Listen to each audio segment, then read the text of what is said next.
Mobil, urusan dunia enggak mobil itu? Bisa jadi dosa karena dia pamer mobil. Karena mobil itu ada tiga macam. Sumber pahala, sumber dosa, dan mobil sebagai kebutuhan. Kita buka Sahih Muslim. Mobil.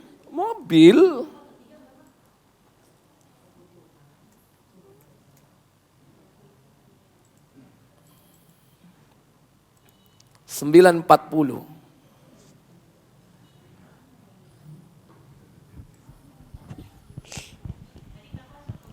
Mobil itu ada tiga macam. Satu, mobil sebagai sumber pahala. Dua, mobil sebagai sumber dosa. Tiga, mobil sebagai kebutuhan.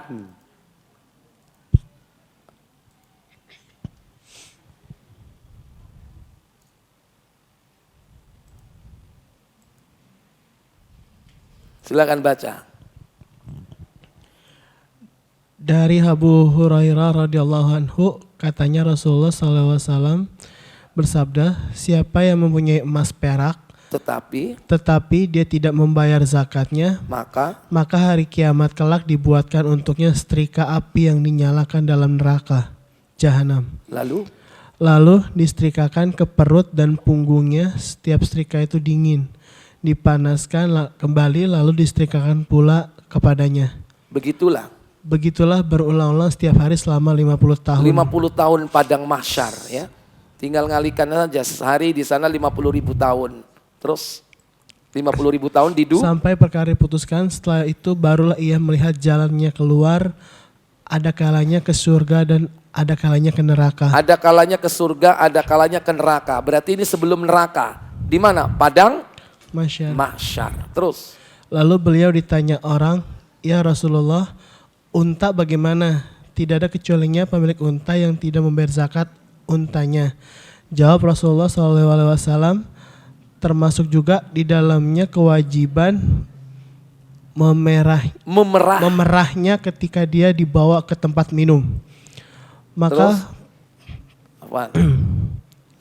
Maka pada hari kiamat kelak orang itu ditelentangkan di tempat yang rata supaya diinjak-injak oleh unta-unta yang paling besar dan gemuk-gemuk sampai anak-anaknya yang paling kecil sekalipun. Ini yang lupa membayar apa?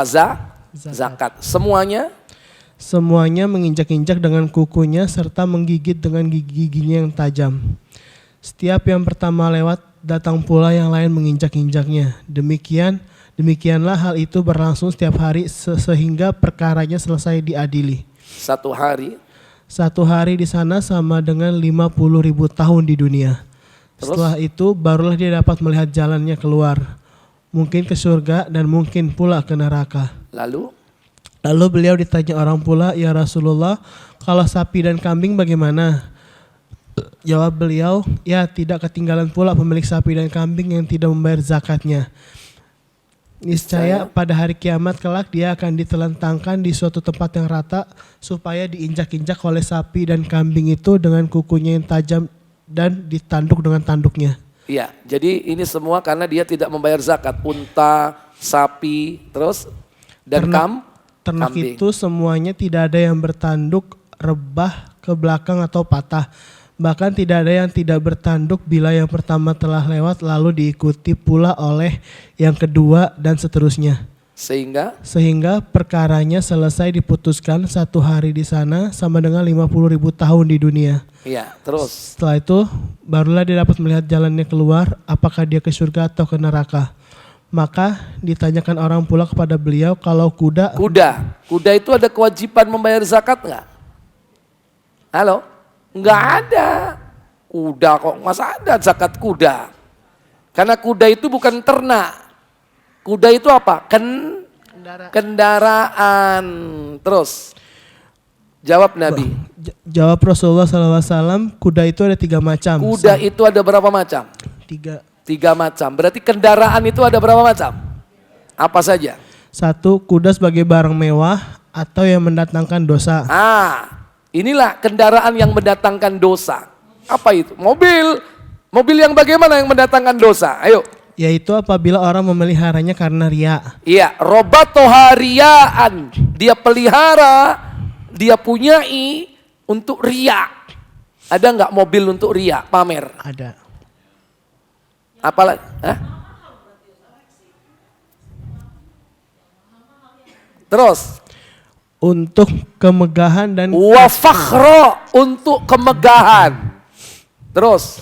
dan kebanggaan serta untuk Wal memusuhi umat ujub, Islam. untuk kebanggaan. Terus? Serta untuk memusuhi umat Islam. Wa niwa'an anil Islam au kaumil muslimin, dan untuk memusuhi Islam dan kaum muslimin. Ada nggak mobil-mobil yang dipakai untuk memusuhi Islam? Hah? Sumber apa ini? Sumber apa? Sumber dosa. Jadi ternyata kalau kita punya kendaraan dipakai pamer, bangga-banggaan, ya, kebanggaan dan sebagainya, itu mendatangkan dosa. Walaupun ini perkara apa? Dunia. Sekalipun tidak menggugurkan amalan-amalan kita. Tapi kalau riya kepada amalan, puasa dia pamer. Bisa nggak puasa pamer? Bisa. Aduh tadi pagi, tadi subuh aku lupa nggak sahur. Siapa yang tanya? Nunjukkan kalau dia kalau perlu ditanya, maaf, ayo makan. Oh maaf, saya berhalangan. Lu kenapa? Puasa? Oh, enggak. Nanti aja ya. Kalau perlu disembunyikan, jangan cerita-cerita kalau kita beramal. Jangan ditunjuk-tunjukin. Nih lo gua puasa, lihat bibir gua kering. Sebelum ketemu di hair dryer dulu. Biar kering. Pamer kalau dia orang alim, ya kan? Ayo. Yang kedua. Maka kuda bagi orang itu sebagai sumber dosa. Sebagai sumber dosa. Terus. 2, kuda sebagai kebutuhan. Apa sebagai kebutuhan? Yaitu kuda yang dipelihara untuk agama Allah, kemudian pemiliknya tidak lupa akan hak Allah dalam mempergunakannya sebagai angkutan dan kendaraan. Secara fungsional sebagai angkutan kendaraan. Sebagai angkutan dan kendaraan untuk aktivitas sehari-hari, mencari maisha. Kuda seperti itu, kendaraan seperti itu sebagai kebutuhan. Tidak mendatangkan pahala. Tapi juga tidak mendatangkan dosa. Tapi ada kuda sebagai sumber pahala. Ya ini, lanjut. Maka kuda bagi orang itu adalah pakaian atau kebutuhan. Terus. 3, kuda sebagai sumber pahala. Yaitu apa itu? Kuda yang dipelihara untuk membela agama Allah dan untuk membela kepentingan umat Islam di kebun-kebun atau di ladang-ladang mereka. Kendaraan yang memang khusus untuk jalan Allah. Nggak boleh dipakai untuk kulakan sandal, untuk bisnis. Ya, maka nilainya berkurang. Ini khusus untuk jalan Allah, untuk nganterin ustadz, untuk ngambil jamaah. Ya kan? Untuk ngirim bekal, buku-buku, sebar, untuk ngirim Quran ke sana kemari, jalan Allah. Dan jangan sampai keluar dari dalam mobil itu suara syaitan. Dung dung dung dung dung dung dung dung. Supirnya lagu dangdut. Beritahu tuh supir. Jeritan hati itu dia. Ya kan? Jangan sampai diselingi dengan syaitan. Kalau enggak dibuat nganterin cewek, ya. Jadi apa? Jadi sumber dosa bukan sumber pahala. Dikhususkan di jalan Allah. Maka dinilai apa? Maka apa-apa yang dimakan. Maka apa-apa yang dimakan kuda itu di dalam kebun tersebut dituliskan bagi pemilik kebun kebajikan sebanyak apa yang dimakan kuda itu. Yang dimakan apa yang dimakan? Itu mah kuda asli. Kalau mobil apa? Bensin. Berapa bensinnya dinilai pahala. Terus. Dan bagi pemilik kuda dituliskan pula kebajikan sebanyak tahi dan kencing kuda itu. Kotorannya pun ditulis pahala. Kalau kuda kotoran, kalau mobil apa? Asap kenal. Asapnya pun ditulis apa? Pahala. Tulis pahala oleh Allah. Tapi harus khusus untuk jalan Allah. Ya, jangan dikontaminasi dengan kebutuhan, kepentingan yang lain.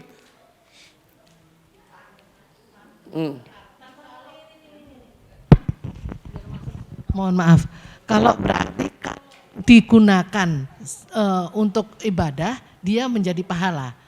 Apakah sebaliknya juga? Jadi kalau dia dipakai maksiat, maka bensin itu dan itu juga berlipat dosanya. Ya bisa seperti itu. Berarti ibu di mix tiap hari begitu? Tidak, maksud saya enggak. andai kata itu dipakai untuk dosa, kebalikannya dari pahala tadi berarti bensin dan asap mobil itu dihitung dosa. Iya. Sama aja. Jadi kalau mobil itu dipakai untuk maksiat, tiap malam dipakai pergi ke disko, ya kan? Nganter temannya, traktir di mana? Di karaoke. Ayo kita lagi penat nih, pergi ke Happy, apa? Saya nggak nyebut merek deh, pokoknya di karaoke. Ayo kita refreshing katanya. Teman-temannya pada diajak, gua traktir, free semuanya. Maka setiap bensin yang dipakai itu dinilai dosa. Ganti ulinya dosa. Apalagi? Banyak. Mengganti onderdilnya semuanya. Biayanya itu dosa semuanya. Kenapa? Dipakai untuk maksiat. Kalau reunian Ustaz? Hah? Reunian? Apanya? Reunian. Reuni. Ya kayak apa dulu reuninya? Ayo kita reuni ya. Datang ke Al-Hujjah kita dengerin ceramah agama. Boleh nggak? Boleh. Tapi ada nggak reuni seperti itu?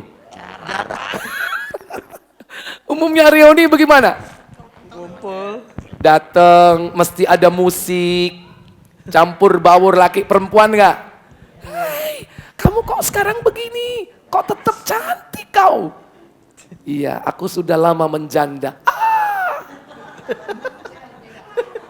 Cinta lama semi kembali. Maka banyak kasus-kasus reuni terjadi kemaksiatan. Banyak nggak? Perselingkuhan terjadi. Banyaknya kok gitu ngomongnya, Bu. Pengalaman ya. Pengalaman lihat teman-temannya ya. Makanya nggak usah reuni. Ya? Ngapain reuni? Madorotnya besar. Iya kan? Orang kalau ketemu sama-sama SMA, kita dianggap seperti SMA dulu nggak? Iya. Padahal kita sudah berubah, sudah jadi orang tua, bahkan sudah menjadi nenek. Kok kita mengulang nostalgia masa lalu? Lu dulu yang suka godain gua kan? Nah, iya kan? Ayo, minta digodain lagi. Padahal dia sudah ngaji, ya kan? Sudah hijrah, sudah mengerti agama. Dari situlah kadang apa? Nyimpan nomor teleponnya dulu, ya kan? Iseng-iseng telepon dulu. Akhirnya puncaknya dari perselingkuhan. Karena dulu punya hati sama dia. Cinta tak sampai. Sekarang ada kesempatan, peluang terbuka lebar, iya kan? Meskipun dia punya suami atau punya istri, dimulai dibangun lagi itu, dipupuk kembali maksiat. Makanya nggak usah reuni, ngapain? Madorotnya banyak, nggak ada manfaatnya. Nanti aja kalau reuni ketemu di surga, enak nggak? Enak. Halo? Kalau teman-teman ngajak reuni, oke, kita tunggu ya. Jannatul Firdaus. Kita reuni di surga, di Jannatul Naim. Berarti sukses nggak kalau sudah seperti itu? Sukses, sama-sama sukses. Ketemu, kangen betul nggak? Kangen. Ketemunya sudah sama-sama masuk apa? Surga. Betul-betul kangen. Ini teman gua yang lama. Mesti yang lalu-lalu tidak akan diungkit kembali. Dulu dia masih zaman jahiliyah, dulu masih gila dengan dunia, nggak akan diungkit kembali. Karena semua sudah ngerti. Masa lalu yang hitam kelam itu dikubur dalam-dalam. Silaturahmi. Hakikat silaturahmi itu menghubungkan tali rahim. Yaitu apa? Menyambung hubungan rahim. Jangan sampai putus silaturahmi, putus saudara kandung, itu maksudnya. Silaturahmi itu menyambung rahim. Jangan sampai putus persaudaraan yang punya hubungan kekerabatan. Itu makna silaturahmi, bukan sesama teman. Kalau itu apa? Yaitu al-ukhuwah fillah. Berteman, bersaudara karena Allah. Boleh, tapi karena Allah. Tidaklah kita berkumpul karena Allah, berpisah karena Allah. Kadang-kadang orang melegitimasi dengan kalimat-kalimat seperti itu. Padahal aslinya bukan itu tujuannya. Pengen apa tadi? Ya, menyemaikan. Ya. Baik, udah. Ditulis kotorannya. Bila tali kuda itu putus, silakan. Bila tali kuda putus atau lepas, kemudian kuda itu lari jauh, maka dituliskan untuk pemiliknya kebajikan sebanyak jejak dan tahi kuda itu. Kalau mobilnya hilang, dicolong maling, sejauh mana dihitung pahala. Dari Jakarta sama maling dibawa ke Tangerang, berapa jaraknya dihitung pahala. Kalau dia mampir ke pom bensin, diisi berapa liter, ditulis pahala. Padahal itu dicolong itu. Setiap kuda itu melewati sungai, ayo. Kuda itu melewati sebuah sungai. Setiap kendaraan itu melewati pom bensin, terus. Lalu dia minum tanpa sengaja atau Lalu malingnya itu pun mengisi bensin. Di sini kudanya minum. Kemudian tanpa sengaja atau diberi minum oleh pemiliknya. terus. Maka Allah menuliskan kebajikan bagi pemiliknya sebanyak air yang diminum kudanya itu. Sebanyak bensin yang diminumnya. Terus. Lalu ditanyakan orang pula bagaimana kalau himar atau keledai. Apa Ya jawab Rasulullah? Jawab Rasulullah SAW, Allah tiada menurunkan wahyu apa-apa kepadaku mengenai himar. Allah tidak menurunkan wahyu kepadaku tentang Himar. Yang diturunkan tentang apa? Kuda. Nah kalau konteks zaman sekarang, kendaraan. Mau pilih yang mana? Dari tiga itu. Minimal kuda sebagai kebutuhan. Untuk kebutuhan sehari-hari, mencari maisha, ya kan? Untuk mengantarkan anak, mungkin istri ke pasar, anak ke sekolah, ya. Yang kadang masih campur-campur dengan urusan dunia. Kalau yang sumber pahala, murni dipakai untuk jalan Allah. Contoh nih, salah satunya saja. Punya duit, dibelikan mobil untuk ambulans. Kalau ambulan itu jalan apa itu? Sudah pasti jalan Allah. Karena nggak mungkin ambulan dipakai untuk kulakan sandal. Nggak mungkin kan? Nggak mungkin ya. Memang khusus kalau nggak untuk orang sakit, orang meninggal. Jalan Allah nggak? Jalan Allah. Atau mungkin kendaraan yang memang dikhususkan untuk berjuang di jalan Allah. Nah itu sebagai sumber pahala. Nah ini contoh. Jadi bisa jadi orang itu riak dalam urusan dunia. Orang itu bisa riak dalam urusan dunia. Yaitu kendaraan sebagai sumber dosa. Karena dipakai untuk riak. Tapi bisa jadi itu mendatangkan dosa. Sekalipun itu urusan dunia. Walaupun tidak ada, yaitu pahala-pahala kita yang hangus. Beda kalau riak dalam sholat, riak ketika puasa, riak ketika sodako, riak ketika baca Quran, baru pahalanya habis. Itu kalau dalam urusan ibadah. Wallahu a'lam.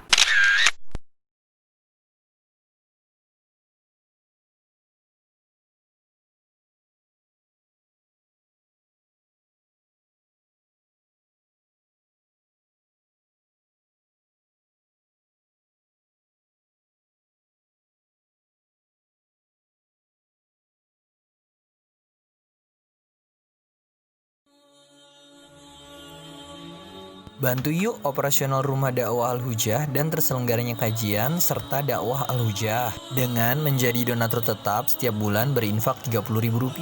Dengan infaknya setiap bulan Rp30.000, insya Allah akan membantu dakwah Al-Hujah dan jadikan ini amalan yang istiqomah yang dilakukan terus-menerus atau kontinu. Allah mencintai amalan yang istiqomah walaupun sedikit. Terus istiqomah setiap bulan, jangan berhenti. Karena Allah mencintai hambanya yang istiqomah. Dan insya Allah ini akan menjadi amal soleh jariah dengan menyebarnya ilmu yang bermanfaat. Yuk salurkan amalan istiqomahnya setiap tanggal 3 setiap bulannya melalui Bank Sentral Asia dengan nomor rekening 27660155554 atas nama Dedi Harveni. Dan Mandiri Syariah dengan nomor rekening 71022862999 atas nama Dedi Harveni.